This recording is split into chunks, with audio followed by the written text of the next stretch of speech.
I've worked with women who run businesses, manage teams, raise children, and solve problems all day long.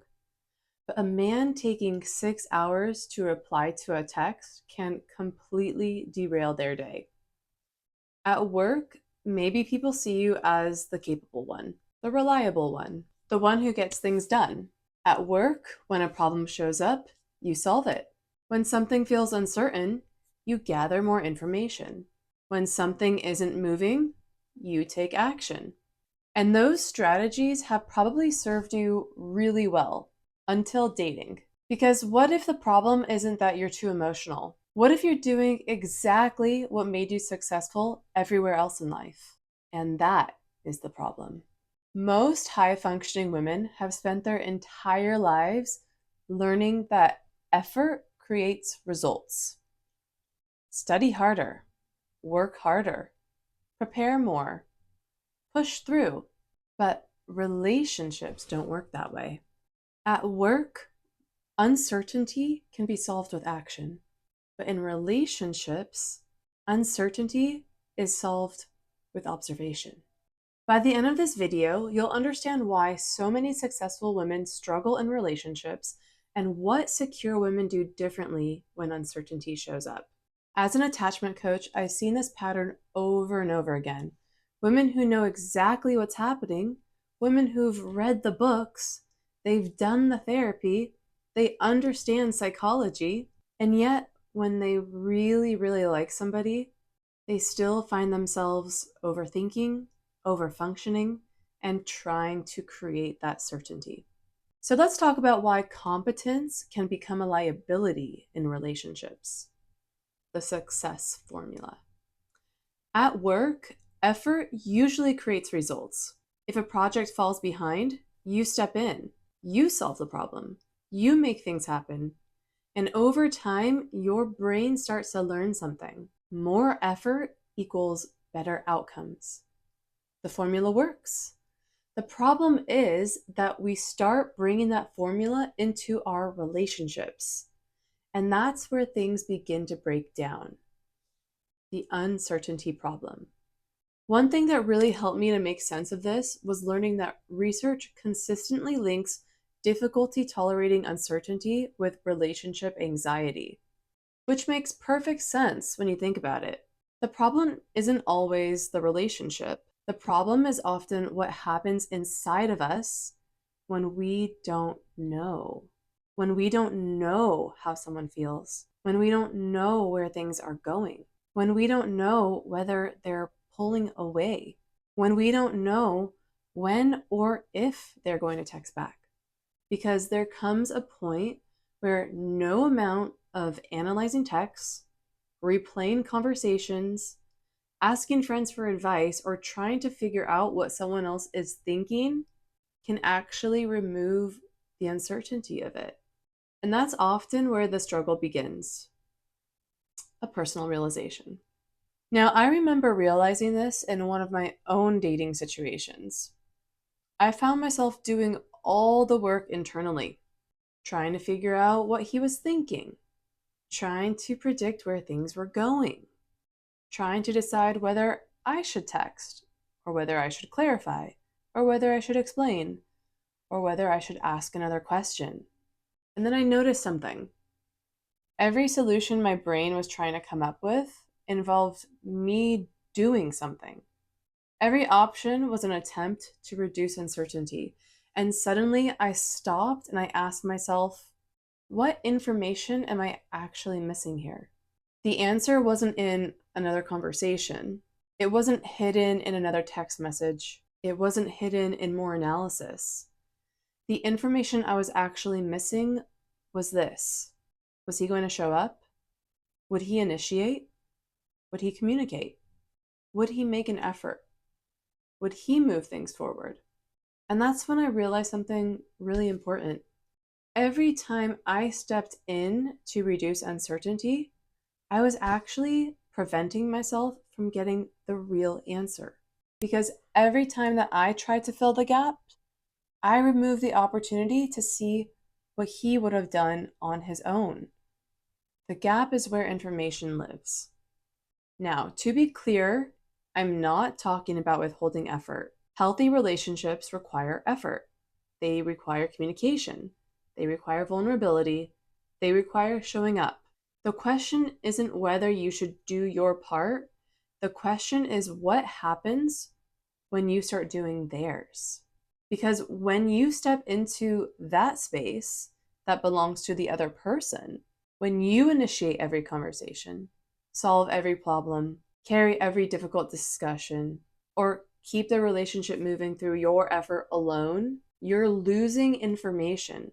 You never get the chance to see what they would have done without your influence.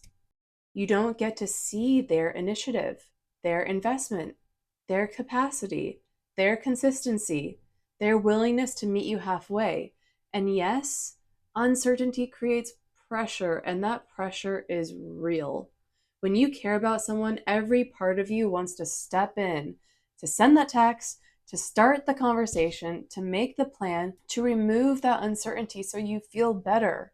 But when you consistently step into the space that belongs to the other person, something important happens. You don't just lose information, you start shaping the relationship.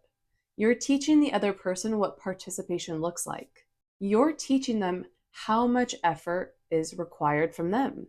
You're teaching them what you will tolerate. And if you're always the one carrying that relationship forward, the message can become, "It's okay, I've got this. I'll take care of this part too. You just sit back and relax." This is why standards are so important. Not because standards are about demanding more from other people. They are about deciding what kind of relationship you are available for. Do you want a relationship where you're responsible for all of the emotional labor, all of the planning, all of the communication, all of the momentum? Because if that's the case, you're not building a partnership. No, you're building dependency. A healthy relationship isn't two people waiting for one person to do all of the work. It's two people choosing to participate. And once you stop rushing to remove that uncertainty, you finally get the chance to see what someone is willing to do without your influence. The gap isn't empty. The gap is where information lives. That's where you discover their initiative, their investment, their consistency, their capacity, their willingness to meet you halfway. Because when you stop filling that gap, you finally get to see what's actually there. Now, before we continue, if this is resonating with you at all, please take a second to like the video and subscribe to my channel. It really helps the algorithm to get this content in front of more women who are struggling with the same patterns. And it lets me know that these are the types of conversations you want to hear more of. Okay, let's keep going. So, what do secure women do differently? Secure women aren't secure because they feel less uncertainty. They aren't secure because they care less. They aren't secure because they magically know everything is going to work out. They experience uncertainty too. The difference is what they do with it. When uncertainty appears for a secure woman, she doesn't immediately try to eliminate it. She doesn't assume every uncomfortable feeling requires action. She doesn't rush to create clarity that hasn't naturally emerged yet. Instead, she becomes curious. She asks, "What information am I missing? And how will I get that information?" Because some information comes from conversations, but some information only comes from observation. You can ask someone if they're interested, or you can observe whether they consistently make time for you. You can ask someone if they want a relationship, or you can observe whether they behave like someone who's building one. You can ask for what their intentions are, or you can observe what they do when you're no longer carrying the relationship for them. And yes, asking these questions are very important. But here's what I've found: behavior is usually more reliable than potential. It's more reliable than chemistry, more reliable than promises, more reliable than what someone says that they want. because words only go so far. A person can tell you they're interested, they can tell you they want a relationship, they can tell you they're willing to put in the effort, they can tell you that they're serious about you. But ultimately, behavior is what tells the truth. Behavior tells you whether they make time for you. Behavior tells you whether they follow through. Behavior tells you whether they're willing to move the relationship forward. Behavior tells you whether they're capable of meeting you where you are. Secure women understand that clarity doesn't always come from another conversation. Sometimes clarity comes from observation. Sometimes clarity comes from time. And sometimes clarity comes from watching whether someone's behavior aligns with their words. And that's why they don't rush to manufacture certainty. They allow reality to reveal itself. Now, I know what some of you are thinking. Okay, Elise, but what am I supposed to do with all this uncertainty?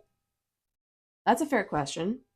Because tolerating uncertainty doesn't mean sitting at home, staring at your phone, and suffering. It's actually a skill that you can build. And it's something I'll talk about in future videos. But before we can learn how to tolerate uncertainty, we first need to understand how we're accidentally trying to eliminate it. If you're a high functioning woman, your problem probably isn't that you care too much. Your problem may be that you've spent your entire life being rewarded for solving problems. And somewhere along the way, you started treating uncertainty like a problem to solve too. But uncertainty isn't always a problem. Sometimes it's information. And sometimes it's the only thing standing in between you and the truth. Because when you stop rushing to fill that gap, when you finally get the chance to see what someone is willing to do without your influence, that might be one of the most valuable pieces of information that you gather. If you're the kind of woman who understands her patterns intellectually, but still loses access to that knowledge when she really likes someone, you're in the right place. And if you're curious about who you become when relationship pressure hits, I've created a free assessment called the pressure test. It will show you the patterns you default to when uncertainty enters a relationship. You can find the link in the description below. And if you know of another high functioning woman who needs to hear this message, please share the video with her. And I'll see you in the next one. Take care.